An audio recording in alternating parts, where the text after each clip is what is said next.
Hey, it's Derek with MillRight. I want to show you guys some concepts that seem to be a sticking point for a lot of users. I want to cover homing, work offsets, G28, G30 positions, and setting those positions up. The first thing I want to do, though, is show you a trick to diagnose homing issues that I think are going to help a lot of people.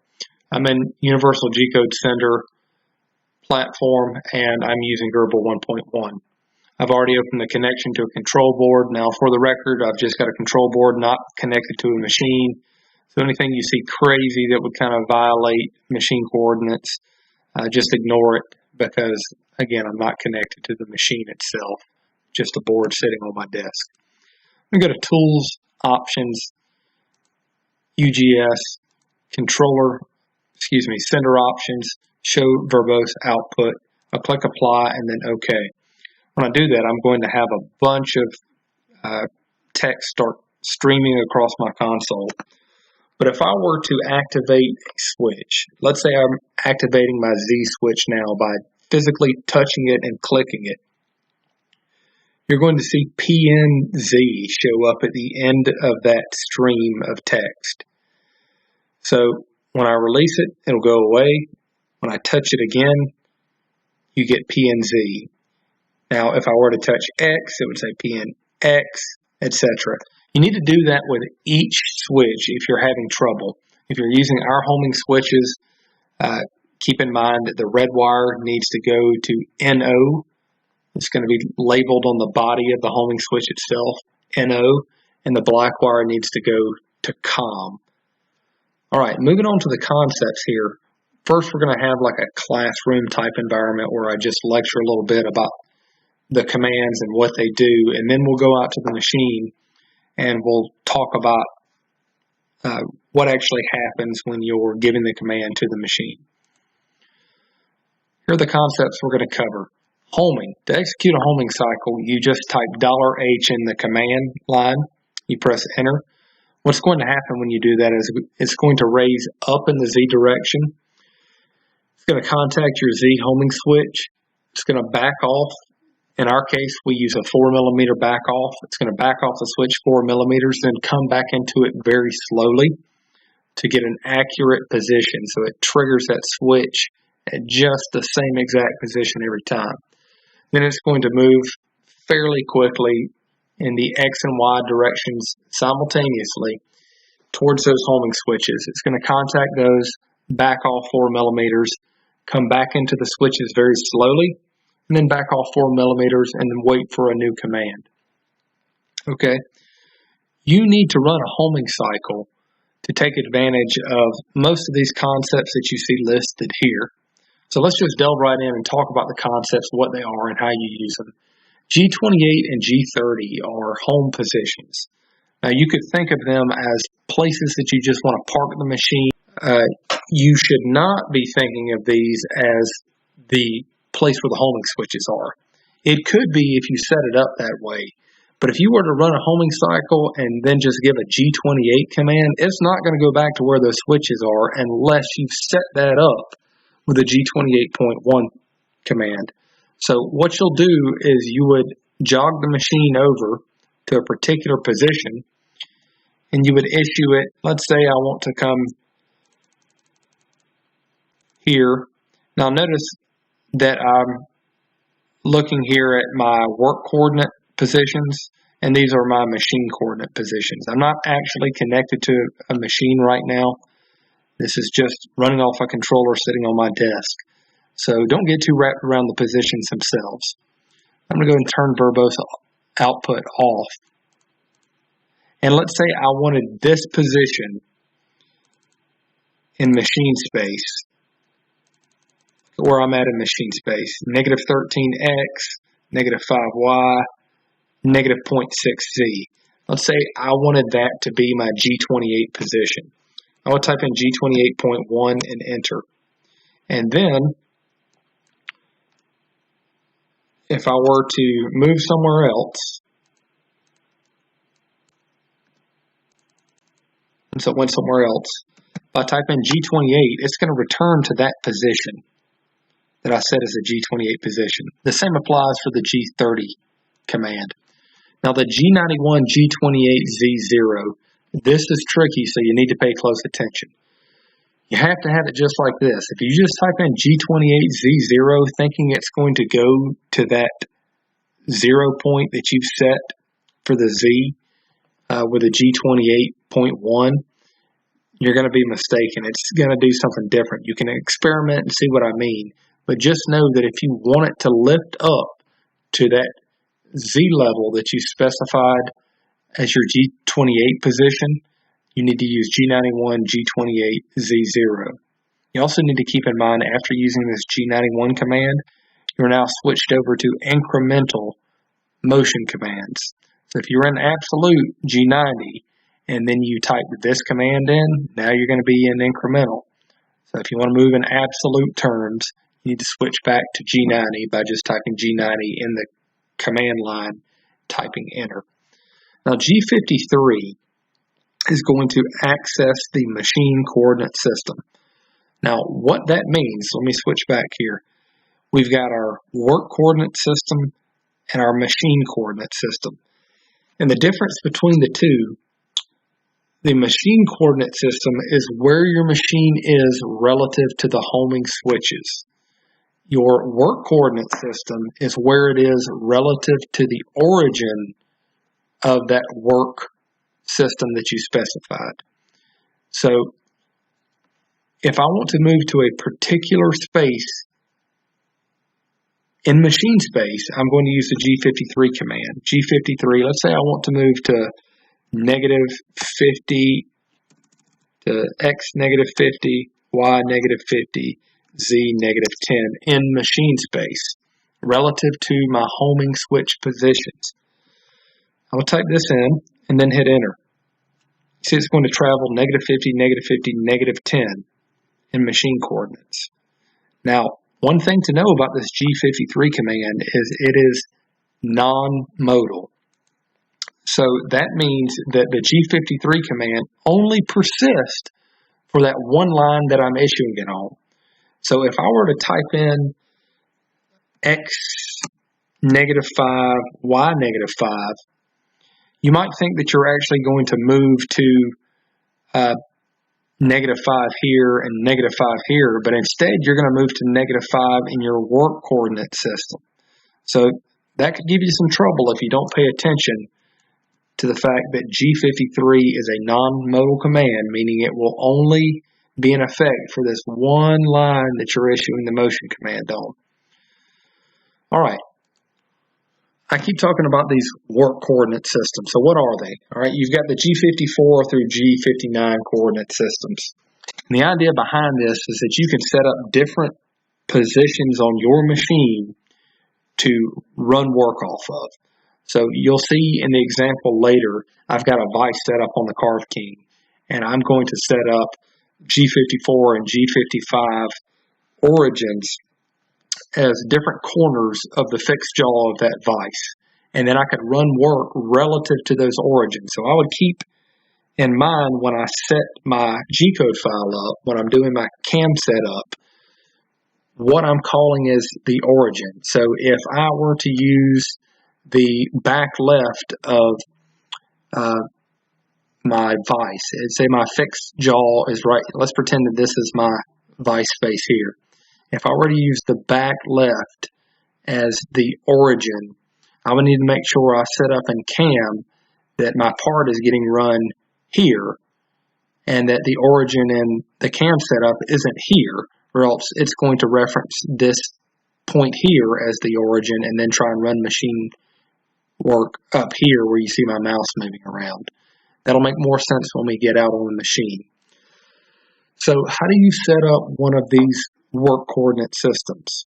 How do you set up the origin? You're going to use the G10 command. All right, so you select that work system by G54 or G55, whichever system you want to select, but you actually designate where that origin is in machine space using the G10 command. All right, so what you want to do if you're going to set up the origin for the G54 system, let's say I want to call the exact spot that my end mill is right now, I want to call that the origin of the G54 system. I would type in G10, L20, P1, X0, Y0, Z0.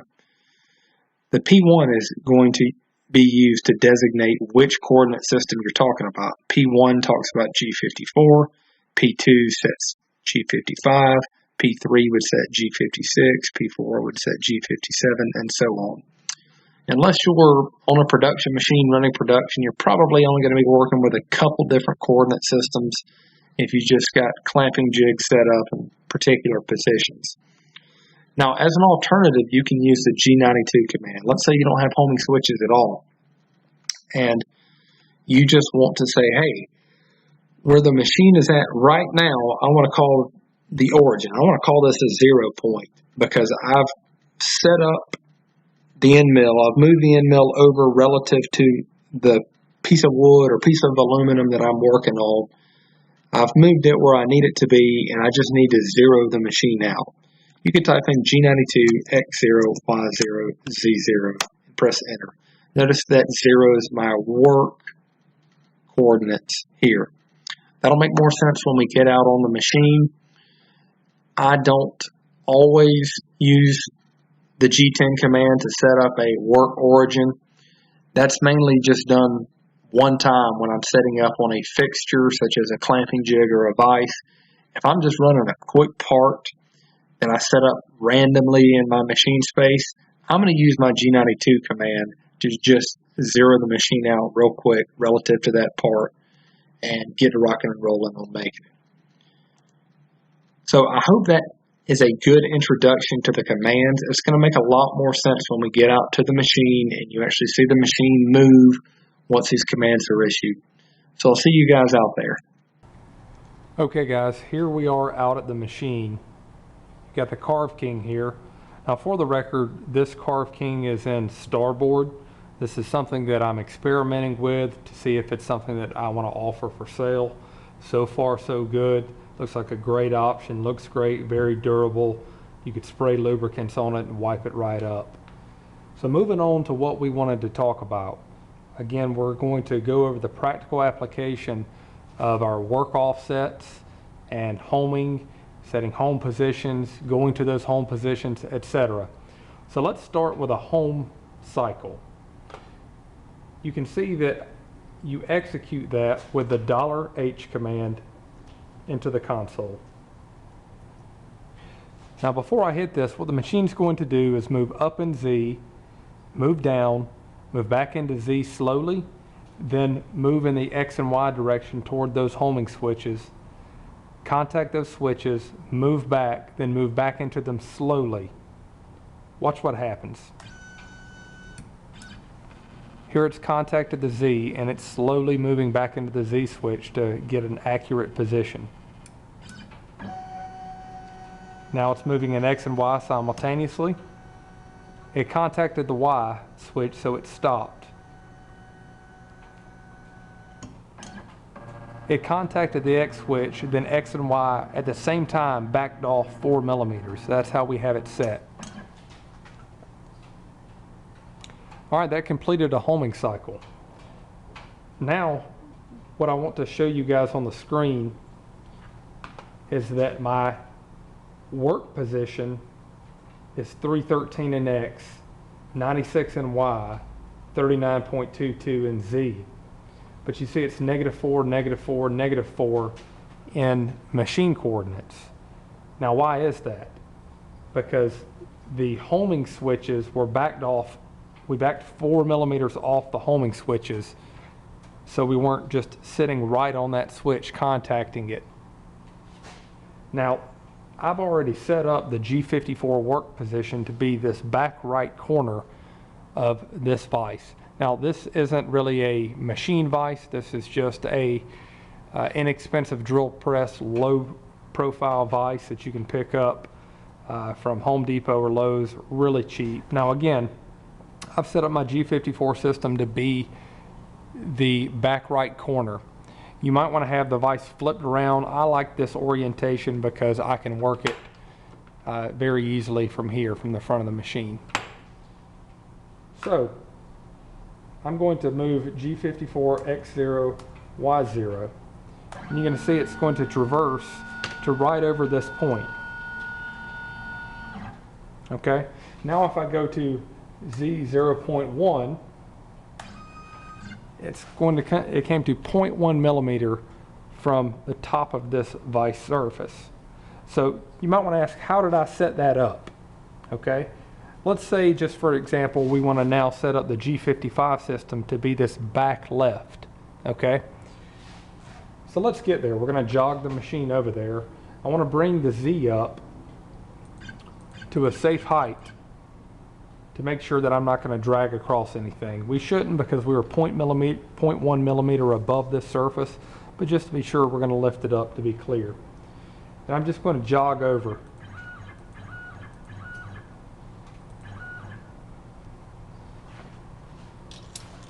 All right, just those few jogs put me about where I need to be. Now, if I wanted to actually dial this in, I would use my feeler gauge to approach each corner and then use the appropriate offset given the tool diameter. You could also run a probing cycle that's currently kind of working in Universal G-Code Center. You can watch another video on that. But the point is, I'm now going to call the top of this corner here, with the end mill centered over it, the origin of the G55 system. So what I would want to do to make sure that I'm at an accurate position from the surface is I'm going to take my feeler gauge. You can also take a sheet of paper, which is about 4 thou or 0.1 millimeter, a sheet of notebook paper, and use that. Not as accurate as a feeler gauge though.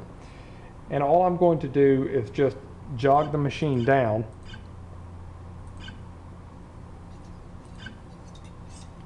Here I'm 1.1 millimeter away from the surface on my digital readout, my work position system. And I knew that I'm 1.1 over here, so I ought to be very close to that here. I may not be, because I didn't take a lot of care or time throwing this vise on the table. But here we're going to sneak up on that position by moving down 0.1 millimeter at a time. And I'm going to just put my feeler gauge underneath it. And there we go. My feeler gauge is starting to drag underneath the end mill, between the end mill and the top of this vise. So I actually am 0.1 millimeter from here. So how are we going to set this up as the G55 system? I'm going to use the G10 command. So here we'll type G10 L20 P2. Now we use P2 because we're using this to set up the G55 work coordinate system. I used P1 earlier before I started the video to set up the G54 system as this point, using this point as the origin. I'm going to set up the G55 system, so I'm using the P2 command. So G10 L20 P2 X0 Y0. That's telling it no offset from the current position for X and Y. For Z, I knew with my feeler gauge I'm 0.1 millimeter above that surface. So I'll tell it Z0.1. So G10 L20 P2 X0 Y0 Z0.1. Now if I select the G55 system, you see my digital readout has changed to show X0, Y0, Z0.1. So if I were to send a G-code file now, I would want to make sure that that file has as its origin the back left of the part, and giving me room for the jaws to make sure I don't actually contact anything there as I'm cutting out the part. But let's move on to another concept. That covers G10. So what if you don't have homing switches and you just want to set up a quick origin?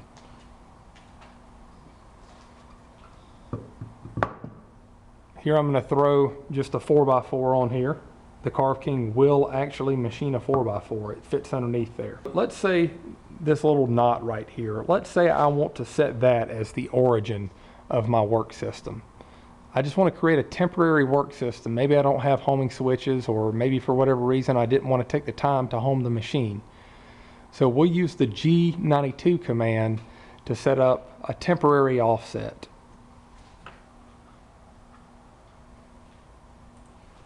Now, one trick I can use here is I'm not exactly sure how much I can lift Z if I'm just thinking in terms of the work coordinate system. But I know in terms of my machine coordinates that 0 is going to be all the way up touching this switch. So if I were to give it a G53 Z -3 command,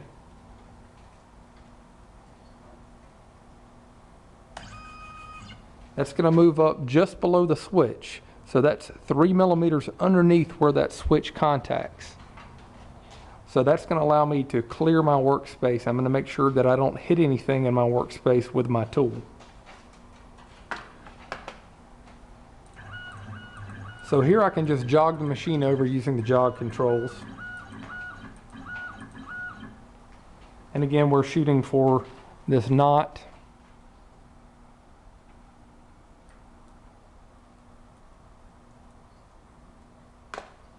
We won't worry about a lot of precision here. We're just going to try and get close. Okay, now I'm going to take my feeler gauge again, and I'm going to move the tool down until I'm just above that, until I'm just barely pinching the feeler gauge between the end mill and the wood.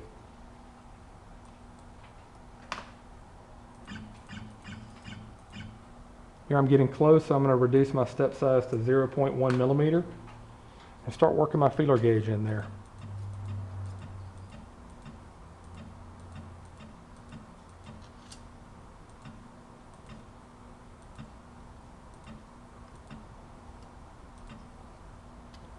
That's about it. I could get even more accurate and go to a 0.01 millimeter step. The Carve King has that much resolution where it can move 0.01 millimeter at a time. It even has more resolution than that. But if I wanted to, I could get it just exact. But let's just call this 0.1 millimeter above the stock, because that's the size of my feeler gauge. So again, if I just wanted to use the G92 command to set up a quick origin, I would type G92 X0, Y0, Z 0.1. Now, why did I do Z 0.1? A lot of times we'll just tell you, give it a G92 X0, Y0, Z0. Well, remember I used my feeler gauge and it had a thickness of 0.1 millimeter. So we're going to pick up with G28 and learn about it. I've just homed the machine, so it is 4 millimeters from each homing switch. That's something that we have set in the firmware, where it's going to back off 4 millimeters. Let's say I want to set the G28 position back over here.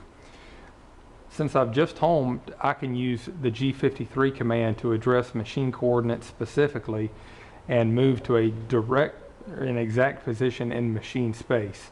Now I know that if I come over here at say 415 millimeters from the X switch, that I'm still going to have plenty of room to the left. So let's do that. I'm going to type in G53 X -415. And it's going to move to 415 millimeters from the X-axis homing switch. Now let's say that I'm happy with that being my G28 position. All I have to do is type in G28.1, enter. Now it's going to remember anytime I give it a G28 command, as long as I've homed the machine, to come back to this position. Now if I were to turn the machine on and I didn't home it, it doesn't know where it's at in machine space. In Universal G-Code Center, it's going to assume that it's at 000 when you first start the machine in machine space. That's obviously not going to be correct, so you need to home the machine before you use the G28 command. Now, even though you may never want to actually set up G28 for what you do, I do recommend setting it up, because in Autodesk Fusion 360, using the Grbl post processor, there is an option for writing G28 to the G-code or not. If you mess around and select yes, or you don't change it to no, and then you don't go in and delete it from that G-code, there's going to be a G28 command written towards the top of that G code, and it's going to try and come to the G28 position wherever it may be set in the controller, if you don't already have it set to something specific. So this will kind of help you out there. Something else that I want to demonstrate with G28 is, let's say that I want to come, we're going to go to a position in our coordinate system now. We were in the G54 system, and I came to the XY0 of the G54 system. Now, let's say that I am down, we're going to jog the machine down, and I type G28 here. It's going to move directly in X, Y, and Z to that G28 position. Now, what if I were down into this vise below this jaw? Say the end mill was right here.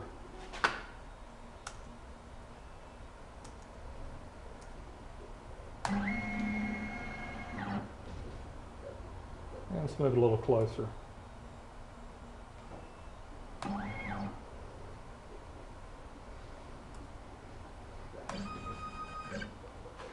So now the end mill would collide with this jaw of the vise if I were to just give it a G28 command.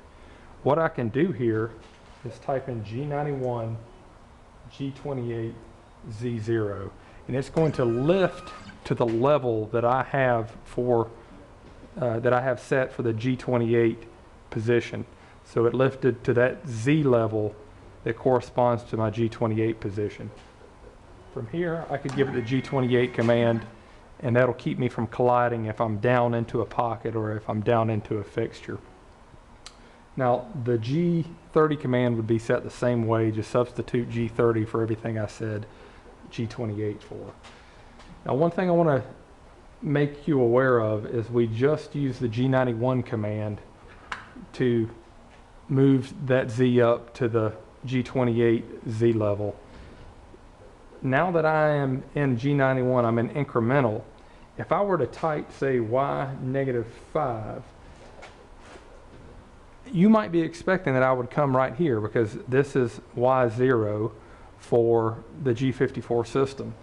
If I were to come to Y-5, I would be just beyond that. But because I'm in incremental, it's just going to move 5 millimeters. So I need to switch back to absolute by giving it a G90 command, and then I can move back to where I want. So this is G28, G30, your work offsets. That's it in a nutshell. This was a lot of information. You're probably going to want to watch this video a couple of times and practice it on your machine to make sure that you've understood the concept. Leave me some comments. Let me know if you've got any questions, and I'll see what I can do for you. Thanks.